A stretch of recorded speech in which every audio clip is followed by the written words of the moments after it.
Mga kababayan, bigyan po natin ng reaksyon, sagutin po natin ang isa na naman pong kabastusan at kayabangan po ng DDS na ito. Sinabi po niya sa video niya na wala daw pong kwenta ang pamilya po ng ating Pangulong Bongbong Marcos Jr. Pakinggan po natin at ating pong sagutin. Ito na po. Idor, mapanlinlang, hudas, sobrang sinungaling, in short, walang kwintang presidente.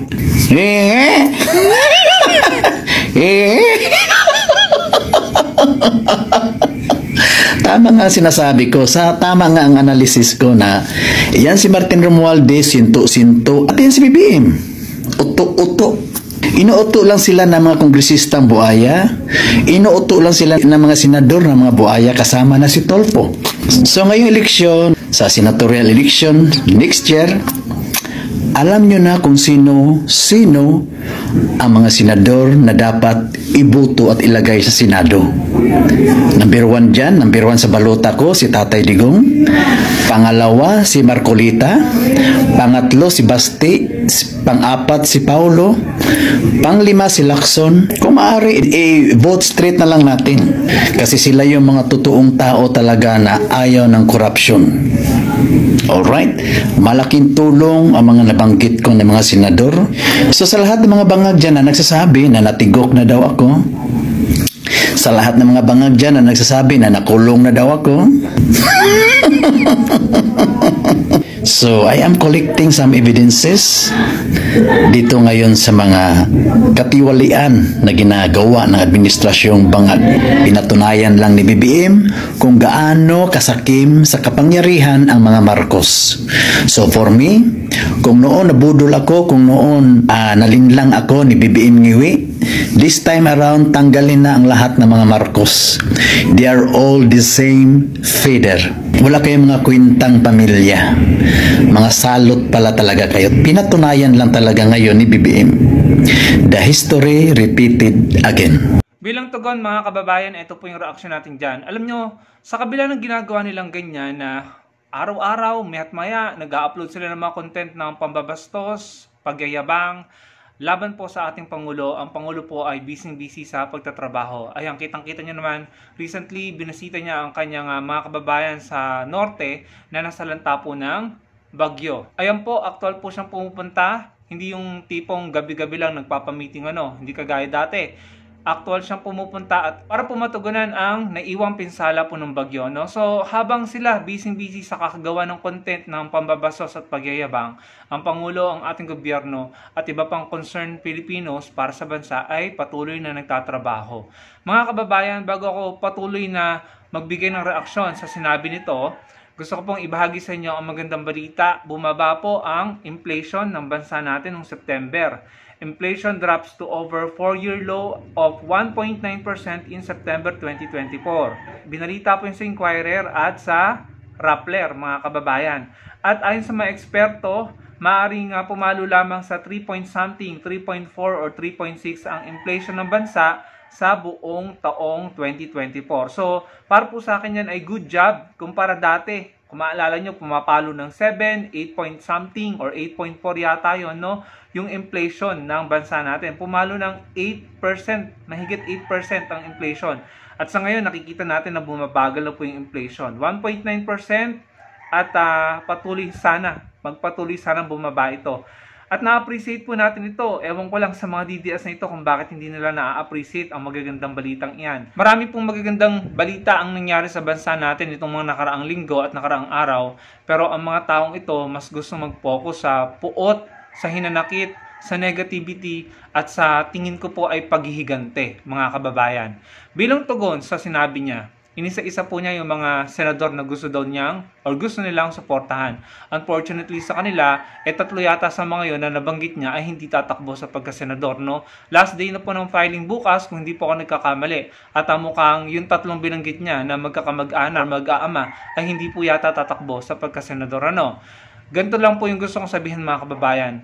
Obvious, evident, kitang-kita natin sa mga DDS. Kitang-kita natin sa kanila na puro puot ang damdamin nila. Puro hinanakit, At nakikita ko na parang gusto nilang maghigante. Sinasabi nga nila, binubulalas nila sa kanilang mga salita. Yung pagkamuhi, pagkagalit nila, kay PBBM sa kasalukuyang administrasyon. So nakikita ko po mga kababayan, maghihiganti po yung mga yan. Kapag nanalo yung mga yan sa 2025 at sa 2028, maghihiganti yung mga yan pag bumaba po sa pwesto si PBBM. Yun po yung nakikita ko. No? Na sa tingin ko, in my opinion, akin lang naman to, baka gawin din nila sa Pangulo kay PBBM ang ginawa nila kay Senator De Lima na tinaniman ng kung ano-anong gawa-gawang kaso. Pinakulong gamit ang mga kasinungalingang bintang. No? Pinakulong ng 7 taon yata si Senator De Lima at nakikita ko dahil nga puro puot na ang puso ng mga ito.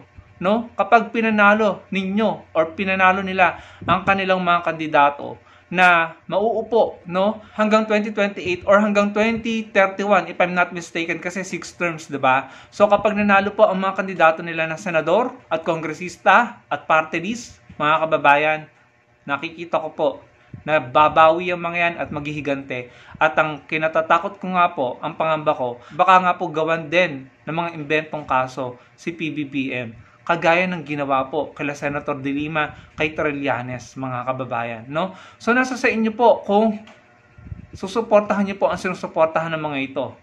At gusto ko lang pong sabihin sa inyo ang aking nakikita. Sa slate po ng kasalukuyang admin, may nakikita po akong pasintabi po sa mga supporter po ng slate ng kasalukuyang admin, senatorial slate. May nakikita po akong mga low-key DDS. Nasa tingin ko ay babaligtad, kagaya ng ginawa nilang pagbalimbing at pagbaligtad sa mga kaalyado nila dati, na ngayon sila po ay lumipat po kay PBBM, no? So sana maging matalas, no, ang ating Pangulo. Ako po, honest opinion, may nakikita po akong mga low-key DDS na talagang sa tingin ko, pagdating ng 2028, pag bumaba na sa pwesto ang Pangulo, may magsisipagbaliktaran dyan at kakampi sa kung sino man ang gugustuhin na maipakulong ang Pangulong Bongbong Marcos Jr., mga kababayan. Yan lamang po ang aking obserbasyon at opinyon. Nakikita ko po na puro puot at galit ang nasa puso nila.